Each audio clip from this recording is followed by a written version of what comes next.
Vezinhlanhla Simelane, the South African Students' Congress SASCO president, joins us now for the conversation. A very good evening to you, sir. Thanks very much for joining us here on SABC News. Good evening to you and good evening to our viewers at home. All right.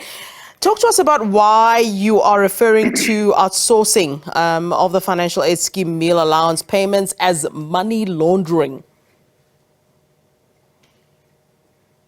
I think, we should make it very clear that when the system was introduced and the idea was presented from the beginning, we were very in support of the system because we remember that at some point there were cases of corruption in terms of, remember the student in Fort who received 14 million, who were not supposed to receive 14 million, and that was a system organized by the institution. So, taking over the system, with NSFAS taking over the system, in our view, we believe that NSFAS will then be able to be accountable because it is them that are going to be dealing directly with the direct payment. And it will be also efficient. The system will be efficient. So if students are supposed to get their monies from the first of the month, every month, they will then be able to do that. That was our understanding from the beginning when we accepted the system.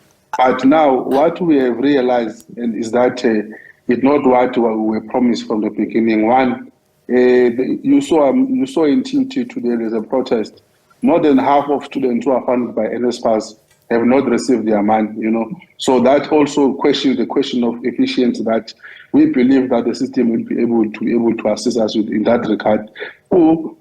Student also loses their money in the very same system. We don't understand how possible is that when a student loses the money and when the student asks those who are responsible for the system, they say that the money was forwarded there, so therefore are not in a position to account for that thing. Three, we also thought that, for instance, I also, as we were speaking an hour ago, I got a call from Buffalo City College. One of the students there has lost 15,000 as we speak in their account. I'm waiting for the list of Buffalo College TVET students tomorrow in terms of the numbers for those that have not received their money.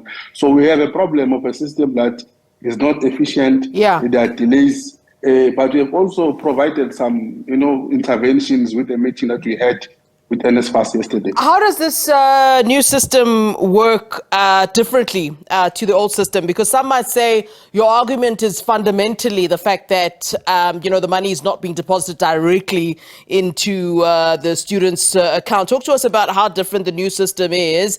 And then on the back of that, you talk about the fact that you claim that you hadn't received your meal allowances for 2 months. That's June and July. So you're telling me that people have not been, able to eat, they haven't received these allowances to have meals. And what excuse have you been given for that? I mean, that is a legitimate thing to complain about. But what I'm trying to understand is, the system itself. How is it different to what was happening before? And what's the actual cry about it, apart from this issue, the June-July lack of funds? The system, how it works, the university and NSFAS, there's something called the registration data. Where the university sends a list to NSFAS of students who have been registered and who are funded by NSFAS. Then after the NSFAS receive that data, NSFAS has a responsibility now to forward the data to a service provider that is responsible for a certain campus. When those details are forwarded, the service provider who's dealing with the payment is the one now that loads on their system those people who are supposed to get allowance, and then they spend money to those students. Now, where the tricky part is that once the service provider sends the money via their system, remember they first load and then they forward money to their to students. And then the tricky part is that for a student to be able to access that money, there's a process called onboarding process, where there are, I think, 6 stages, if I'm not mistaken, where you are supposed to log into the system. You first have to download the app. You log into the app, you follow those stages up until you reach the last stage, right? Now, remember, this is an online process platform where there is no one on the ground who is responsible for the system, who is there to assist students if they encounter challenges of the system. Yeah. I So can tell you it's that a cumbersome process. in So your QT, issue is really that it is quite a cumbersome process, isn't it?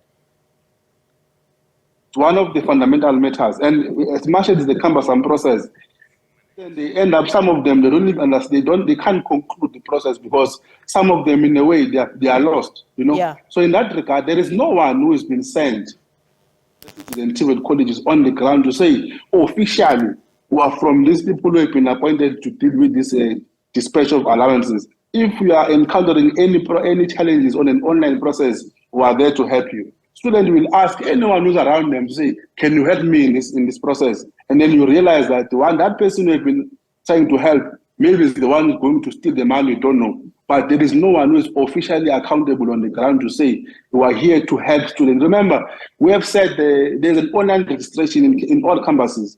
But an online registration, there are labs to each and every university. A student can register online, but if you encounter challenges, you go to university, to the lab, you find people, technicians there, who are there to help you. In this system, there is no one, my sister, who is there available to assist our students if ever they've got challenges in that system. So we have said to NSFAS in our meeting yesterday, they must dispatch people who are responsible for this system from all these campuses. I mean, from these companies that have been appointed, each and every campus, there must be people who are responsible for this so that students can be able to be assisted. If they fail to do that, it means they're contributing to the failure of the system. And we don't want the system to fail. But if it's failing, I don't think that we can allow any system that is failing to be part of us in higher education. I understand your solution is to stop halt academic program. How does that help anyone? You see, my sister, number one, for one to be able to participate in class, or any individual, for one to be able to participate and live, you need to have energy. And there's only one way to acquire energy. You must have food on your table. The reason why it also takes energy to halt. It also takes energy to halt academic program.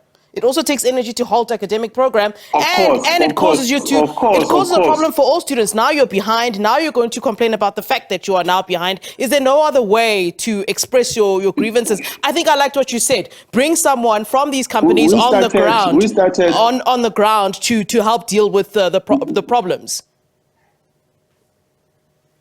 We started by submitting some kind of memorandums. That was our first intervention. You know, we don't just start by going to a mass action. Our initial approach to every issue that we are facing in the sector, we first write to the authorities to say, we've got these challenges, we want to intervention around us on these matters. And if that thing delays, the only way to put pressure on them is to go for a mass action. I can tell you now, there is a speedy intervention from NSFAS. Everyone now is on their knees. The Government of Higher Education is at the meeting today trying to respond to the matter. If there was some kind of initiation of a protest or of a mass action to demonstrate that indeed we need some kind of intervention, I don't think that they will be able to intervene as they are trying to do right now. In our country, I think, I don't know what's happening in this country.